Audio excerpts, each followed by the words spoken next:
When a family moves to a new country, one of the biggest challenges is figuring out how to help their kids thrive in a completely new school system. Well, it turns out parents often follow one of two very different playbooks to give their kids the best shot at success. So today, we're going to dive into what those playbooks actually are. It's a huge question, right? I mean, just imagine you're a parent dropped into a totally unfamiliar culture with its own set of rules, its own educational jargon, and some pretty intense competition. Where do you even start to find the right information to help guide your child? So our story today is set in Singapore. And it's really the perfect place to look at this, because it's this global magnet for highly skilled professionals and their families. For these newcomers, navigating the country's education system, which is notoriously tough, is a huge, huge hurdle. And all of this comes from a really fascinating study by researchers Yang and Chen. They actually sat down and did these super in-depth interviews with 64 immigrant parents from all over the place, China, India, the Philippines, to figure out, what are they actually doing to help their kids fit in, both at school and just in life. And what they found was, wow, a really clear split. It wasn't like everyone was doing the same thing. Instead, parents tended to follow one of two completely different playbooks, and this often split right down national origin lines. And this is where it gets super interesting. Okay, so here they are, the two core strategies. The study gave them these names, the bridging playbook and the bonding playbook. Bridging, that's all about reaching out to connect with the local community, while bonding is about looking in and strengthening ties with people from your own country. Let's really break down what that means in practice. Okay, first up, bridging social capital. Think of it just like it sounds. You're building bridges out into the local community.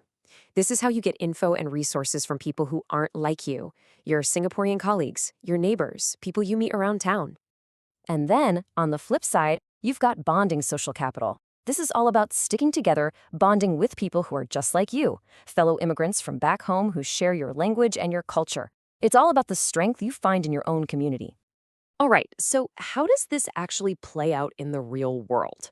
Let's start with that bridging strategy, which, according to the study, was mostly used by non-Chinese immigrant parents, folks from India, the Philippines, Indonesia, places like that. So what did that look like? How'd they do it? Well, they were actively asking for advice from their Singaporean coworkers and friends. But a huge source of that crucial insider knowledge came from local online platforms. And there was one that came up again and again. A forum called kiasuparents.com. It's basically the go-to spot for local Singaporean parents. And this quote from Richard, a dad from the Philippines, just nails it. He says, it was from his friends in these forums that he realized, whoa, private tutoring is a huge deal here. It was something they just had to do to keep up. I mean, that's a perfect example of bridging in action, right? Turning a tip from your network into a real strategy. But, getting the info, that's only half the story. This is where something else comes into play, something absolutely critical: economic capital, or money. So Richard, that same dad, had a gross monthly income of over 18,000 Singapore dollars. That kind of financial power is what lets you actually do something with the advice you get. And this right here is the key connection. It's one thing to know what to do, it's another thing entirely to be able to afford to do it. Richard's income meant he could take that advice and sign his kids up for these expensive, top-tier tuition centers. He was literally able to convert what he learned from his social network into a real, tangible academic advantage for his kids. Okay, so now let's flip the script and look at the other playbook, the bonding strategy. And this was the main approach for most of the Chinese immigrant parents in the study. So instead of looking outward to the local community, these parents tended to look inward, relying mostly on these huge networks of other Chinese immigrants.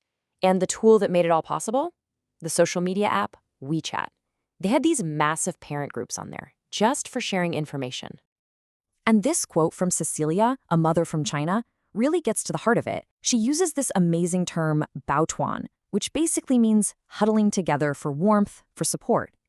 You see, for them, these groups weren't just about school tips. They were a lifeline, a source of emotional support and just solidarity in a country that wasn't their own.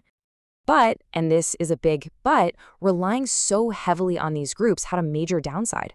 A bunch of parents actually called their WeChat groups a double-edged sword. And you can see exactly why in this quote from another mom, Audrey. She felt like the groups basically imported the same hyper-competitive, high-pressure education culture from mainland China, something called Neijuan. The irony is she'd moved to Singapore to escape that exact pressure, and now here it was being recreated right inside her own immigrant community. Of course, fitting in isn't just about getting good grades. Parents also had to figure out how to help their kids navigate the wider social world of Singapore. So the study pointed to three main ways they did this. First, they used their own experiences as migrants to help guide their kids. Second, they used those same social networks to keep their kids connected to their home culture.